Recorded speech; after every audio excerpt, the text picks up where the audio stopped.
The history of animal rights goes back almost to the beginning of human civilization itself.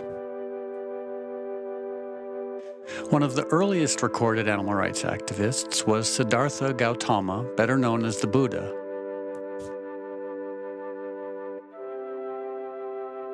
It is more important to prevent animal suffering rather than sit in the company of priests. Harm no other beings, they are just your brothers and sisters.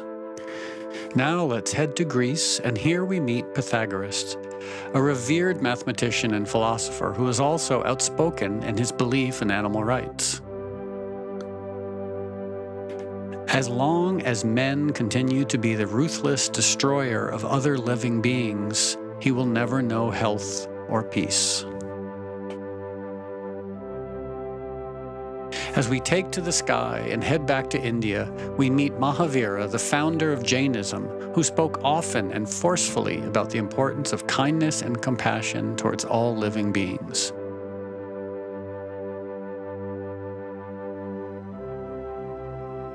Do not injure, abuse, oppress, enslave, torment, torture, or kill any creature or living being.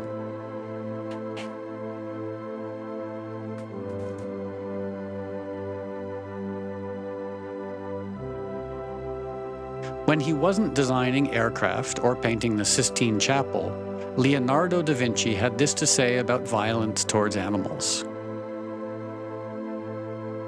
I have from an early age abstained from the use of meat, and the time will come when men such as I will look upon the murder of animals as they now look upon the murder of men.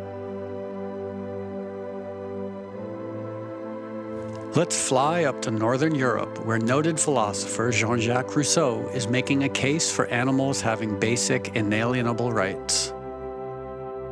Animals ought to partake of natural rights. I am bound to do no injury to my fellow creatures.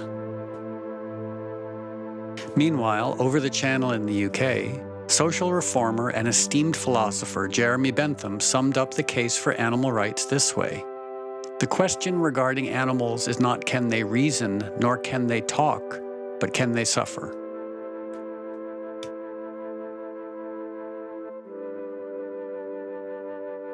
While over in Germany, Immanuel Kant made this pronouncement: "We can judge the heart of a man by his treatment of animals."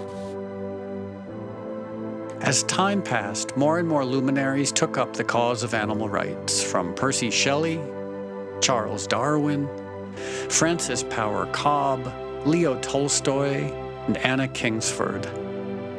Even Abraham Lincoln weighed in, saying, "I'm in favor of animal rights as well as human rights. That is the way of a whole human being." By the dawn of the 20th century, more and more philosophers and luminaries were championing the cause of animal rights, from Ruth Harrison, Bridget Brophy, and Albert Schweitzer, who said, "Until we extend our circle of compassion to all living things, humanity will not find peace."